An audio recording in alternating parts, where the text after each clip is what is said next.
किसी की आवाज भी सुनी। रमेश ने हंसते हुए कहा, अजय, रात की शिफ्ट में अकेले होते होते तेरा दिमाग खराब हो गया है। नहीं यार, मैं मजाक नहीं कर रहा। कुछ तो है वहाँ। तू भी तो यहाँ काफी वक्त से काम कर रहा है ना, क्या तुझे कभी कुछ अजीब नहीं लगा? रमेश थोड़ी देर तक चुप रहा, फिर बोला, सच कहूं तो मैंने कभी खुद कुछ ऐसा महसूस नहीं किया, लेकिन कई लोगों से सुना है कि प्लेटफॉर्म नंबर 3 पर रात में मत जाना। मैंने इसे अफवाह समझकर कभी ध्यान नहीं दिया। रमेश की बातें सुनकर अजय संतुष्ट नहीं था। उसने स्टेशन के आसपास के कुछ पुराने दुकानदारों से भी बात की। स्टेशन के बाहर चाय की दुकान चलाने वाले बुजुर्ग रामलाल ने कहा, बेटा, मैंने खुद उस रात रवि को ट्रेन में चढ़ने की कोशिश करते हुए देखा था, और फिर उसकी दर्दनाक मौत। उसके बाद से कई लोगों ने उसे रात के वक्त स्टेशन पर देखा है। कुछ कहते हैं कि वो अब भी आखिरी ट्रेन पकड़ने की कोशिश कर रहा है। अब अजय को पूरा यकीन हो गया कि ये कोई मनगढ़ंत कहानी नहीं थी। अजय डर से बीमार पड़ने लगा और एक दिन ड्यूटी पर नहीं आया। रमेश उस रात नाइट शिफ्ट में अकेला था।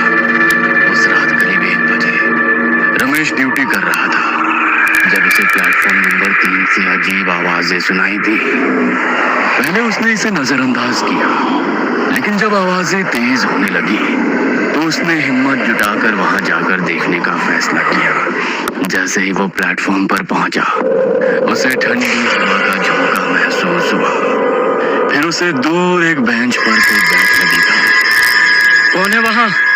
स्टेशन बंद हो चुका है, रमेश ने जोर से कहा, लेकिन वो व्यक्ति नहीं हिला।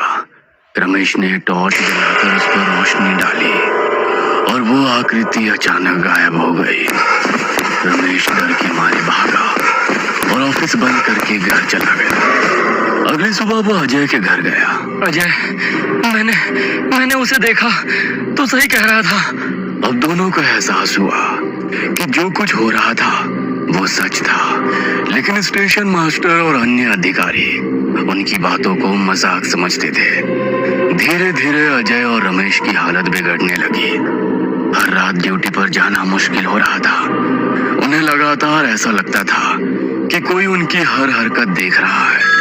कभी कभी तो टेलीफोन अपने आप बज उठता, लेकिन जब वे रिसीवर उठाते तो दूसरी तरफ सिर्फ भारी सांसों की आवाज सुनाई देती। उनका मानसिक तनाव इतना बढ़ गया कि उन्होंने स्टेशन मास्टर से नाइट शिफ्ट बदलने की गुजारिश की, लेकिन किसी ने उनकी बात को गंभीरता से नहीं लिया। अजय अब पूरी तरह परेशान हो चुका था। उसे समझ नहीं आ रहा था कि आखिर ये आत्मा उसे और रमेश को ही क्यों परेशान कर रही थी। अब सवाल था कि अब इस डर को सहकर यहाँ काम करते रहेंगे या फिर किसी तरह इससे छुटकारा पा सके।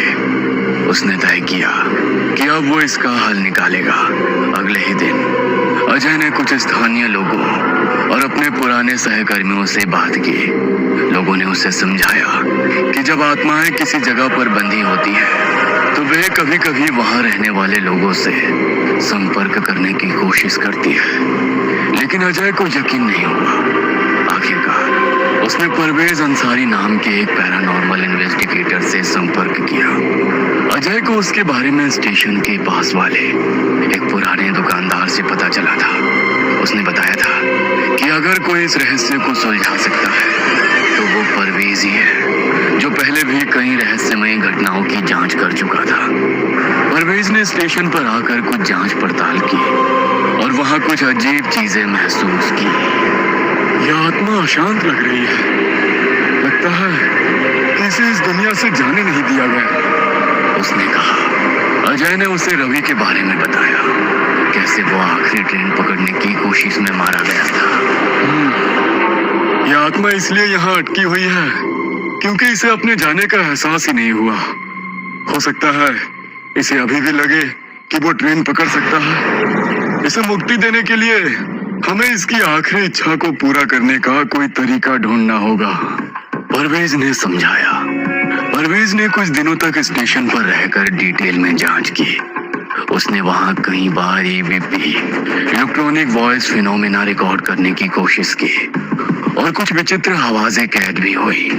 लेकिन जो सबसे चौंकाने वाली बात थी वो ये कि आत्मा केवल उन्हीं लोगों को परेशान कर रही थी जो भूत प्रेत पर विश्वास नहीं करते थे।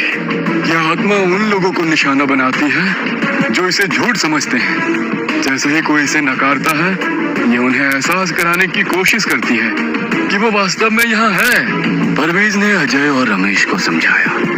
अजय को अब समझ में आया कि क्यों उसे और रमेश को ही ये सब अनुभव हुआ था। वे दोनों ही शुरुआत में इन चीजों पर विश्वास नहीं करते थे और हर घटना को दिमाग का भ्रम मानकर टालते रहते थे। लेकिन जैसे जैसे उन्होंने इसे नकारा, आत्मा ने खुद को और ज्यादा प्रकट करना शुरू कर दिया। उसने उन्हें बताया, शायद अगर एक बार फिर ट्रेन रवि के लिए रुकती और वो उसमें चढ़कर अपनी यात्रा पूरी करता तो उसकी आत्मा को चैन मिल सकता है। परवेज की सलाह मानते हुए अजय और रमेश ने रेलवे के कुछ अधिकारियों और स्थानीय कर्मचारियों की मदद से एक योजना बनाई। वही समय चुना गया जब रवि की मौत हुई थी। अजय ने प्लेटफॉर्म नंबर 3 को तैयार किया और एक इंजन को वहां से गुजरने की व्यवस्था की, बिल्कुल वैसे ही जैसे रवि उस रात ट्रेन पकड़ना चाहता था। रमेश ने प्लेटफॉर्म पर धीरे से रवि का नाम लिया।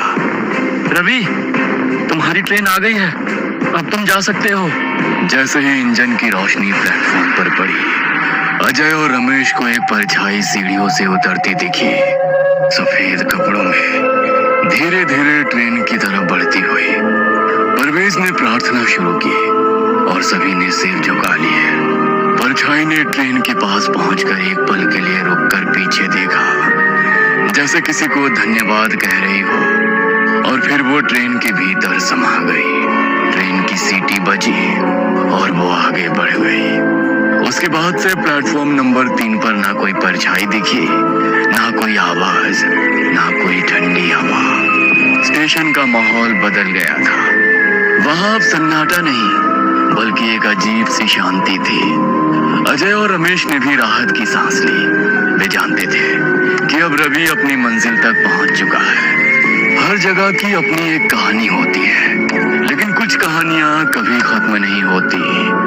अगर आप किसी भी रहस्यमय जगह पर हो और आपको कुछ असामान्य महसूस हो तो उसे नजरअंदाज मत करें। हो सकता है कोई आपको कुछ बताने की कोशिश कर रहा हो।